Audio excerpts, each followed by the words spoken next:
बिस्मिल्लाहिर्रहमानिर्रहीम। मैं मोहम्मद सलमान, आप देख रहे हैं मेरा चैनल मास्टर कोचिंग सेंटर। आज की जो वीडियो है वो है exercise number 9.1 second year maths new book. Second year maths. सही। अच्छा, वीडियो बहुत बड़ी हो रही थी, इस वजह से लास्ट वीडियो को मैंने क्वेश्चन नंबर 3 था ख़त्म कर दिया था। अब क्वेश्चन नंबर 4 एंड ऑनवर्ड आज इस वीडियो में हम सॉल्व करेंगे। सही। तो क्वेश्चन नंबर 4 पर आ जाते हैं।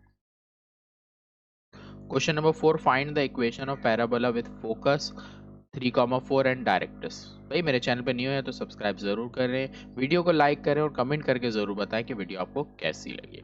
फोकस के पॉइंट गिवन है 3,4। आपको दूसरा दे रहा है directrix on line x plus Y minus 1 equals to 0, ये दे रहा है। सही है। ब्रैकेट बनाने की तो जरूरत है नहीं, यहाँ पे मैं ब्रैकेट हटा देता हूँ। लाइन को आप नाम दे दो L का। अब आपके पास जब भी इस तरह की कंडीशन हो, आपको याद रखना है एक कंडीशन लगती है कि डिस्टेंस किसका, अभी डायग्राम बना के समझाऊं तो आपको समझ आ जाएगी बात। कि अगर मैं पैराबोला की बात करूं, एक पैराबोला है फॉर एग्जांपल, ये डायरेक्ट्रिक्स यहाँ पर है। तो होता ये है कि अगर मैं एक पॉइंट बात करूं, इस पे किसी भी जगह पे पैराबोला पे, उसको पी से नाम दे दे और फोकस है, तो कंडीशन ये होती है कि फोकस से लेके इस लाइन तक का डिस्टेंस डायरेक्ट्रिक्स की लाइन तक इक्वल होता है। फॉर एग्जांपल ये लाइन है डायरेक्ट्रिक्स की, एल लिया है, एल से लेके आपके पास यहाँ पर कंडीशन बनेगी अकॉर्डिंग टू कंडीशन, यहाँ पे लिखोगे अकॉर्डिंग टू कंडीशन। क्या कंडीशन आपकी बन रही है? कंडीशन आपकी क्या बनी, यहाँ पे मैं लिखता हूँ कि P से लेके F तक का डिस्टेंस किसके इक्वल होगा, P से लेके L तक के डिस्टेंस के, कि PF इक्वल टू PL। ये आपकी कंडीशन यहाँ पर यूज होगी। तो आपने PF को देखना है। P आपके पास पॉइंट है, F आपके पास पॉइंट है। जब दो पॉइंट है तो फॉर्मूला डिस्टेंस वाला पॉइंट वाला लगेगा। P और L की बात करूं तो ये दोनों पॉइंट और लाइन है, तो दो फॉर्मूले पॉइंट टू लाइन। देखो एक डिस्टेंस का फॉर्मूला आपके पास कौन सा है, d is equal to x2 minus x1 whole square. एक फॉर्मूला आपके पास ये वाला है y2 minus y1 whole square. और एक फॉर्मूला आपके पास है पॉइंट टू लाइन डिस्टेंस फॉर्मूले का, a x1 plus b y1 plus c upon under root a square plus b square. ये एक फॉर्मूला है। तो ये दो फॉर्मूले आपके पास डिस्टेंस के हैं, इन दोनों फॉर्मूले को यूज करना है। यहाँ पर मॉड्यूलस भी होता है कि अगर माइनस में आंसर है उसको पॉजिटिव करने के लिए। सही। पी एफ की बात करूं तो पी पॉइंट आपके पास x, y है। एफ पॉइंट की बात करूं तो 3,4 है आपके पास। पी एल की बात करता हूं यहाँ पर आगे, पी पॉइंट वही है हमारे पास x, y। एल की बात करूं तो x plus Y minus 1 equals to 0। सही है। ये आपके पास वैल्यूज गिवन है। अब आप लिख दोगे उसके ऊपर, ये है x1 y1, x2 y2, x1 y1। और यहाँ से अगर मैं बात करूँ तो वो वैल्यू जो x के पास होती है वो a की, जो y के पास होती है वो b की, और जो बचती है वो c की होती है। सही है, -1। तो ये आपके पास वैल्यूज आ गई। उसके बाद आप डिस्टेंस फॉर्मूला एक जगह इस पी एफ पे अप्लाई करोगे और एक जगह पी एल पे अप्लाई करोगे। तो देखो पी एफ पे अप्लाई करूंगा तो ये वाला formula, x2 minus x1, 3 minus x का स्क्वायर, फिर यहाँ पर 4 माइनस वाई का स्क्वायर अंडर रूट में। एक डिस्टेंस फार्मूला यहाँ पर अप्लाई हुआ। पी एल पे डिस्टेंस फार्मूला अप्लाई करूंगा इन दोनों वैल्यूज पे, और ये वाला फार्मूला, ए की वैल्यू 1, फिर x1 की वैल्यू x, फिर b की वैल्यू 1 है, फिर y1 की वैल्यू y, फिर c की value -1, divided by a square plus b square, 1 square plus 1 square. सही। नीचे बढ़ते हैं, यहाँ फार्मूला खुलेगा a स्क्वायर माइनस 2ab 3x, फिर b स्क्वायर, फिर यहाँ पर 4 का स्क्वायर, फिर -2ab, a की वैल्यू 4, b की वैल्यू। अगर डायरेक्ट आपको आता है फॉर्मूला खोलना तो बहुत ही अच्छी बात है। यहाँ पर x1 जा x, y1 जा y, -1 डिवाइडेड बाय 1 का स्क्वायर 1, 1 का स्क्वायर 1, तो आ जाएगा 2 रूट में। सही है। इसके अलावा यहाँ पर पूरे वैल्यू पे अंडर रूट भी है। अब आपने क्या करना है, इस अंडर रूट को हटाने के लिए आप करोगे स्क्वायरिंग ऑन बोथ साइड। तो squaring on both side, squaring on both side का मतलब यहाँ भी स्क्वायर आएगा और इस साइड भी स्क्वायर आएगा। यहाँ स्क्वायर से रूट कट जाएगा, रिमेनिंग वैल्यू आप सॉल्व करके लिखोगे। तो यहाँ पर बचेगा 3 का स्क्वायर 9, 2 3 ज़ा 6x, फिर x स्क्वायर, यहाँ पर 4 का स्क्वायर 16, फिर -4 2 ज़ा 8y प्लस वाई स्क्वायर, ये हो गया।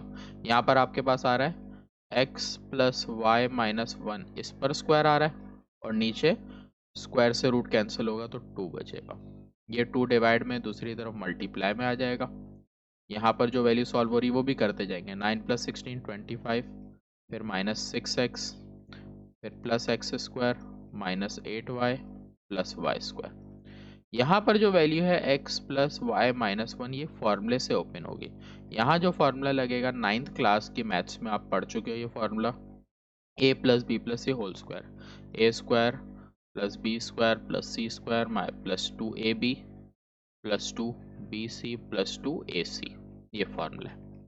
तो यहाँ मल्टीप्लाई करेंगे तो 50, 2 6 ज़ा 12x, 2x स्क्वायर माइनस 2 8 ज़ा 16y, 2y स्क्वायर। यहाँ पर जब फॉर्मूला खोलेंगे तो प्रॉपर वैल्यूज के हिसाब से फॉर्मूला खोलेंगे। तो मैं फॉर्मूला खोल लेता हूँ, तो मेरे पास जगह थोड़ी कम हो रही है तो मैं नीचे लिखूंगा।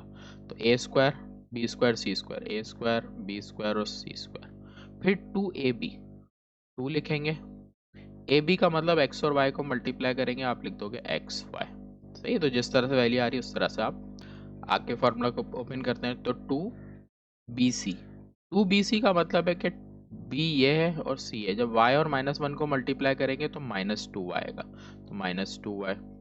फिर 2ac, 2 लिखेंगे। ac का मतलब है x और 1 को जब मल्टीप्लाई करेंगे तो x1 ज़ा x माइनस x आएगा, इसलिए -2x आएगा। सही, सारी वैल्यूज आप एक तरफ लेके आओगे। तो ये हो गया 50 -12x plus 2x square minus 16y plus 2y square minus X square minus Y square -1 minus 2xy, minus में आ जाके +2y फिर +2x इक्वल्स टू 0। अब अरेंज करके लिखेंगे, आखिर में हमारे पास क्या, +2x इक्वल टू 0। अब पहले x स्क्वायर से अरेंज करेंगे। देखो 2x square minus X square करेंगे तो ये x स्क्वायर बचेगा। फिर Y square minus 2y square, देख रहे हो, एक ये रही स्क्वायर y की वैल्यू और दूसरी y स्क्वायर की वैल्यू ये रही। इन दोनों को सॉल्व करूंगा तो प्लस वाई स्क्वायर बचेगा। अब x वाली देखो, एक टर्म आपको ये नजर आ रही है और एक x वाली टर्म ये रही। तो इन दोनों को सॉल्व करूंगा तो मेरे पास आ रहा है माइनस प्लस माइनस, तो -10x। अब अगर y वाली टर्म देखो तो ये रही 16y और ये रही 2y। सही, इन दोनों को सॉल्व करके लिखूंगा, 16 में से 2 जाएगा -14y बचेगा। 50 को देखो और 1 है, ये सॉल्व हो रहा है और एक 2xy बनी है, तो -2xy एज इट इज लिख दिया और हमारे पास 50 - 1 हो रहा है 49। ये आपका इक्वेशन का आंसर है। तो इस सवाल की इक्वेशन आपके पास ये आई जिसमें डायरेक्ट्रिक्स और फोकस गिवन हो हमेशा, तो आपने इस कंडीशन को यूज करके सॉल्व करना है। क्लियर, थोड़ा सा मुश्किल सवाल था, इंपॉर्टेंट भी है एग्जाम के लिए क्योंकि कंडीशन में सॉल्व होगा। सही, next question number 5, find the equation of parabola whose focus and vertex. अब आपको फोकस एंड वर्टेक्स गिवन है। Question number 5 part number 1, vertex 0,0, focus 5,0। पीछे मैंने आपको एक बात बताई थी, जब आपको फोकस में एक वैल्यू 0 दी जाती है तो इसका मतलब केस 1 या केस 2 है। तो जब आपको केस का आइडेंटिफाई करना हो कि 1 है या 2 है, तो आप दोनों की फोकस की वैल्यू लिखो। केस 1 में फोकस होता है a,0, इसमें 0,b। जब दोनों वैल्यूज आप अपने सामने कंपैरिजन में देखोगे तो आपको समझ आएगा कि कौन सा केस है। तो अगर मैं इन दोनों को देखूं, देखो फोकस की वैल्यू गिवन है 0 किस साइड पर है, y पर। केस 1 केस 2 में से 0 होता है केस 1 में, इसका मतलब हो गया ये वाला सवाल मेरा केस नंबर 1 का है। इस तरह से देखते हैं केस को। सही, केस 1 पता चला, केस 1 में फोकस की वैल्यू होती है a,0, आपको वैल्यू दी है 5,0, इसका मतलब है आपके पास a की वैल्यू बन गई 5। इक्वेशन निकालनी है आपको। इक्वेशन आपकी है क्या, Y square is equal to 4ax। Equation में सिर्फ a की वैल्यू की जरूरत है, तो 4 × 5x, 4 5 = 20। तो आपके पास आंसर आ गया 20x।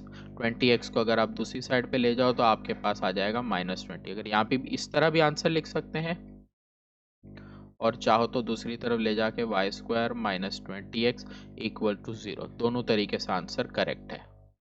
तो ये आपका पार्ट नंबर 1 का आंसर था। So part number 1 part number 2 दोनों ही बिल्कुल सिंपल है।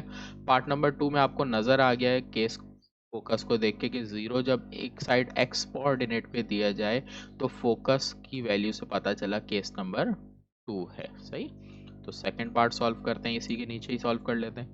पार्ट नंबर 2, वर्टेक्स तो 0,0 है क्योंकि उससे कोई काम ही नहीं है। फोकस की वैल्यू दी है 0,-2। हमने क्या किया, केस नंबर पता चला कि केस नंबर 2 है। केस नंबर 2 में फोकस होता है 0,b, आपने वैल्यू गिवन है 0,-2 वो लिखी, b की वैल्यू बन गई -2। b की वैल्यू पता चल गई। अब आपने इक्वेशन लिखनी है केस नंबर 2 की। इक्वेशन होती है y(x² = 4by), b की वैल्यू पुट करेंगे 4b की वैल्यू -2, तो ये हो जाएगा 4 2 8y, -8y को यहाँ ला के लिखना चाहो तो ये +8y इक्वल्स टू 0। तो ऊपर या नीचे दोनों में से आप जो चाहे आंसर लिख सकते हो, दोनों ही तरीके से करेक्ट है। बेहतर ऊपर वाला है क्योंकि इक्वेशन और पैराबोला में x को एक तरफ लिखते हैं और y को एक तरफ। ये पार्ट नंबर 1 और 2 थे। अब पार्ट नंबर 3 4 पे आते हैं। तो पार्ट नंबर 3 4 में आपके पास क्या दिया हुआ है, वर्टेक्स और वैल्यूज गिवन है। जब दोनों ही वैल्यू गिवन हो तो केस कैसे आइडेंटिफाई करते हैं वो भी समझाता हूँ। पार्ट नंबर 3 में वर्टेक्स 1,-3, फोकस 1,-2। अब मेरे को केस मालूम करना है, तो मैंने आपको पीछे भी बताया कि आपको सवाल में जो वैल्यूज गिवन है केस की उसी वैल्यूज को सामने लिखो अपने। मेरे को दिया हुआ है वर्टेक्स और फोकस, तो मैं यहाँ वर्टेक्स के कोऑर्डिनेट लिखता हूँ। केस 3 के होते हैं h, k। फोकस के कोऑर्डिनेट होते हैं h + a, k। सही हो गया। केस 4 में क्या होता है, वर्टेक्स तो सेम रहता है, फोकस होता है h, k + b। मैंने अपने सामने दोनों वैल्यूज लिखी। अब इन दोनों वैल्यूज को नोट करो। आपके पास जब केस 3 होगा ना तो दोनों में केस सेम होगा, केस 4 होगा ना तो ये वाला कोऑर्डिनेट सेम होगा। खुद देखो केस में आपको क्या नजर आ रहा है, कौन सी वैल्यू सेम है, x कोऑर्डिनेट सेम है, ये वाला कोऑर्डिनेट सेम है। तो नजर आ गया येलो मार्क से आपको कि केस नंबर 4 है। तो वर्टेक्स फोकस गिवन हो तो इस तरह से दोनों वैल्यू लिखने के बाद पता चलता है केस कौन सा है। मुझे पता चल गया केस नंबर 4 है। जब मेरे को पता चल गया केस नंबर 4 है तो वर्टेक्स के कोऑर्डिनेट h, k लिखूंगा, वर्टेक्स की वैल्यू लिखूंगा, तो पता चल गया h = 1 है और k = -3। दो वैल्यूज आई आपके पास। आगे बढ़ते, अगला हमें फोकस गिवन है। जो केस है उस फोकस का फॉर्मूला लिखो। तो केस 4 का फोकस का फॉर्मूला था h, k + b। वैल्यू आपको दी हुई है 1 - 2। h की वैल्यू सेम निकल चुकी है, वापस निकालने की नीड ही नहीं है, सेम ही निकलेगी। अगली वैल्यू पे आते हैं, k + b = 2। k की वैल्यू पता है -3, यहाँ रखी b की वैल्यू सॉल्व करने के लिए, -3 है वहां जाके +3, b की वैल्यू आ गई 5। जब आपके पास h, k और b आ गया, अब आपने केस 4 की इक्वेशन निकालनी है। वो लिखो x - h² 4by - k।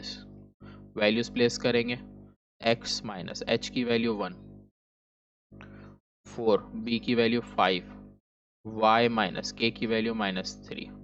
Formula खोलेंगे a² - 2 ab + b²। यहाँ पर पहले 5 4 20, ये मल्टीप्लाई होगा और यहाँ पर साइन सॉल्व होगी। ये हो गया x² - 2x + 1² 1। 20 को मल्टीप्लाई करेंगे 20y, 3 2 6 मतलब 60। सारी वैल्यूज एक तरफ आ जाएंगी, x² - 2x + 1 + 20 है, यहाँ पर -20 + 60 है -60। सिंप्लीफाइड होती हुई वैल्यू नज़र आ रही है मुझे 1 और 60, बस ये दो वैल्यूज। तो इन दोनों को सॉल्व करूँगा, x², फिर मैंने लिखा -2x, फिर -20y, 60 और इनको सॉल्व किया तो -59 आ गया। ये आपका आंसर बना। तो इस तरह से मैंने केस को आइडेंटिफाई करना है जब वर्टेक्स एंड फोकस गिवन हो। एक और सवाल समझाता हूँ, देखो सेम यही है पार्ट नंबर 4 के अंदर। पार्ट नंबर 4, वर्टेक्स गिवन है 2,4, फोकस गिवन है 3,4। नजर आ गया आपको क्या सेम है दोनों में? 4। आपने सामने लिखी भी होगी वही चीज, जैसे मैंने आपको बताया कि जो आपको वैल्यूज गिवन हो उसी की वैल्यूज सामने कंपेयरिंग में लिखो। नजर आ जाएगा कि कौन सी सेम है। यहाँ पर के ये वाली सेम है।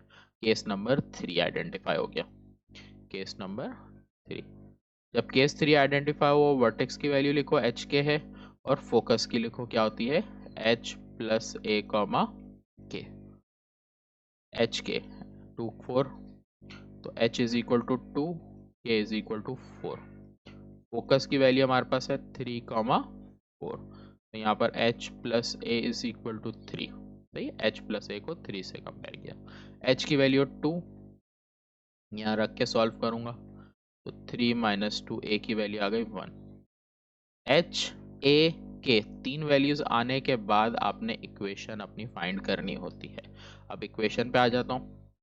केस नंबर मेरा कौन सा है? 3। केस नंबर 3 की इक्वेशन होती है y माइनस के square 4a x minus h।